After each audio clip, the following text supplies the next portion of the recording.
You know, in a world of disappointing sequels, reboots, and spin-offs, it's kind of hard to get excited for any old property anymore.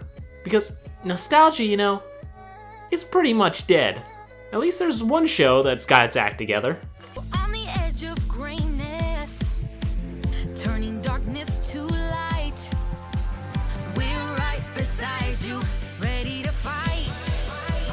We're gonna win in this. She-Ra and the Princesses of Power, or as it should be called, Catra and the Princess of Self-Destruction. This story takes place on a magical/futuristic world of Eternia, where an evil army known as the Horde, no relation, does battle against the Princess Alliance, who are your standard group of heroic rebels. The main character of the story is Adora, who is the only one who can use a magical sword to transform into She-Ra.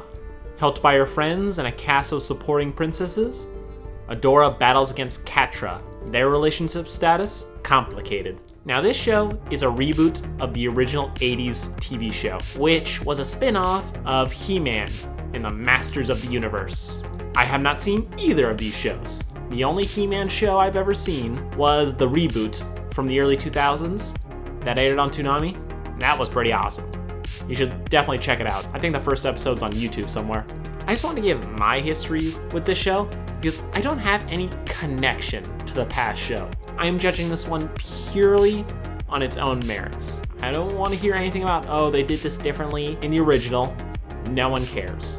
Media should be judged based on what it is, not what it was. Let's talk about things I didn't like first. Apples! Everybody loves apples!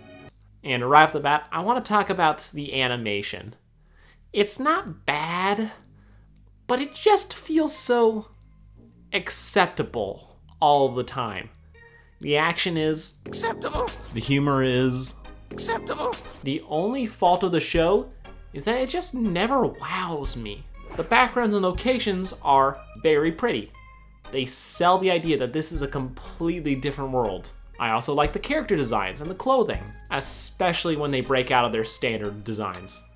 Because like the prom episode, that had some killer outfits. But the actual motion is where it kind of just leads to meh average. Of the little quirks they add in to spice up the acceptable animation is that they use these big googly eyes for whenever they're shocked or surprised. And I really hate them. The expanded eyes just seem lazy.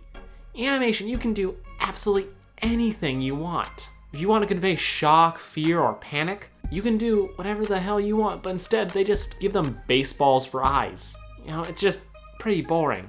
Another part of the show that goes from acceptable to meh is, sadly, the supporting cast.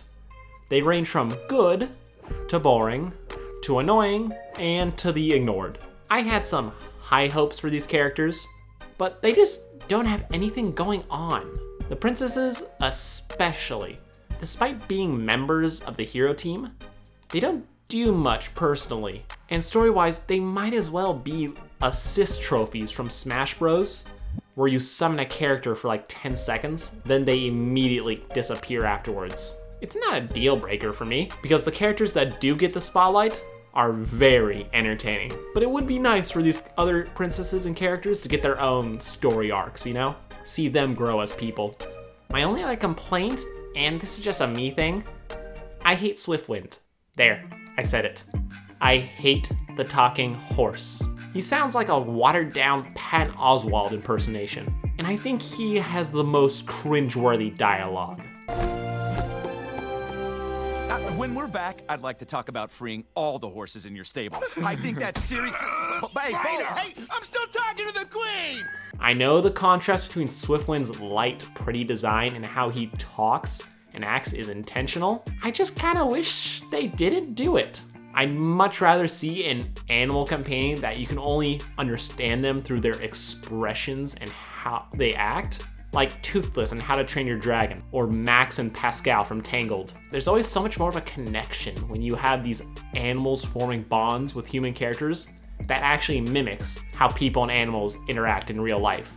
But when you make them talk, they're just another character that you can hate or love based on your preferences. I'm heavily biased in this regard, So keep that in mind. Now let's move on to the things I liked. And you made your choice. Now live with it! Namely, Catra. She is easily the most interesting and compelling character in any He-Man cartoon. She gets abandoned by Adora, refuses every chance to turn good, backstabs her abusive mother figure Shadow Weaver, nearly destroys the world twice, and after all that, Catra is still sympathetic. And that is hard to pull off. Though by season 3, she is rightly called out by Adora for ruining her own life time and time and time again. Catra is easily the character I am the most invested in because I just need to know how her story will end. Will she redeem herself, marry Adora, and live in gay wedded bliss? Or will she become the big bad of the show and have to be put down like Old Yeller? Catra is the breakout star of the show. So of course, her personal conflict with Adora are where the two are at their best. But Adora, the She-Ra of the show, has actually really improved since the first season, where she was defined by her relationship with Catra. Adora is lawful stupid at its funniest. She is always a joy to watch. Whenever she's trying to come up with a plan or be the serious one in her group of friends, it's always good. She is always fun to watch. Whether it's saving the world, recruiting new allies, or feeling constrained by the She-Ras that came before, Adora faces it all head on, with a likable determination and wit. Even when she gets overwhelmed by these personal responsibilities, her friends are there to help cheer her up. Bo and Glimmer are both wonderful characters. Glimmer, you will hate in the first season, but she gets better. Bo, on the other hand, I was loving since minute 1. He is just a sweet boy. He can do no wrong. His dads raised him right. The LGBT representation is another plus. But before that, I'll also say that Scorpia is a supportive friend that we all deserve, and Trapta is a weird barrel of laughs and insanity. The other Horde soldiers are underdeveloped, but I like what I've seen so far. They took an interesting approach to the big bad Hordak, who now has a backstory more resembling an anime prince than it does a planet-destroying conqueror. But I'm game. Back on the issue of representation, this show has been getting a lot of praise and Tumblr cred from its inclusion of LGBT characters in the story, which I am 100% down for. This show is made for kids, and the younger they learn about stuff like this, the better off we will all be. Bo's dads are great. Scorpia is great. Even Double Trouble, a character that hasn't even come out yet, looks great. And I am so happy they exist. That said, I do have a complaint. And this is a two-parter. First, while there are LGBT characters in the show, they are limited to side characters or people with limited screen time.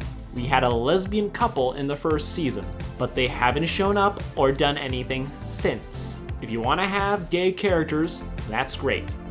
But don't show them only to hide or kill them off. They deserve to be front and center, just like the rest of the cast.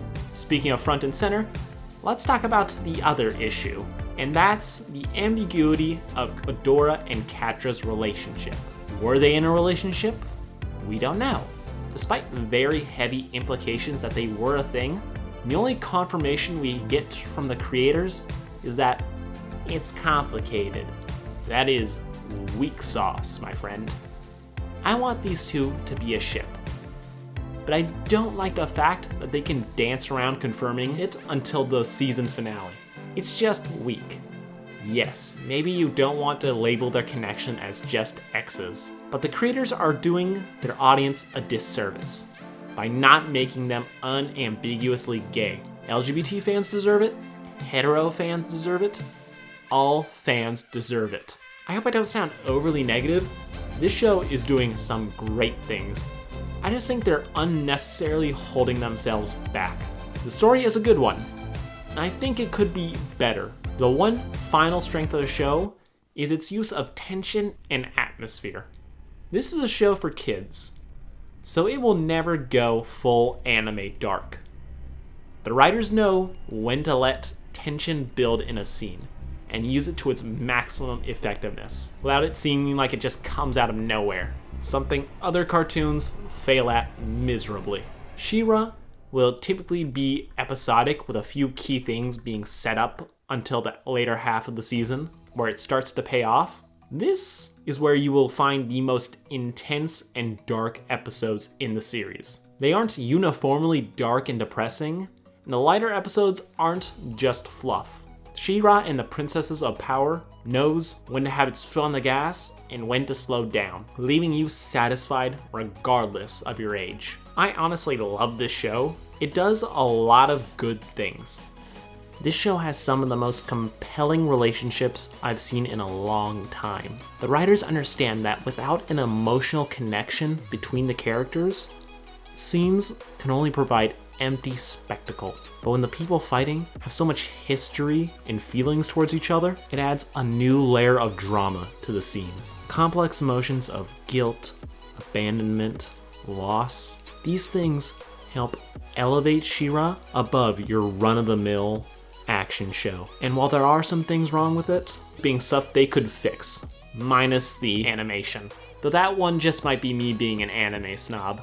I hope I was able to convince a few of you to go out there and watch She-Ra, or just help those of you that have geek out over how good it is. I honestly find the existence of this show so entertaining, because the first He-Man was just created to sell toys of its characters. Now with She-Ra, the show is being sold by its characters, which gives us a much bigger bang for our buck. So get out there and give it a watch. This has been Sarcastic Chorus. Like, share, and subscribe. Now, if you'll excuse me, I have a new season of She-Ra to go watch.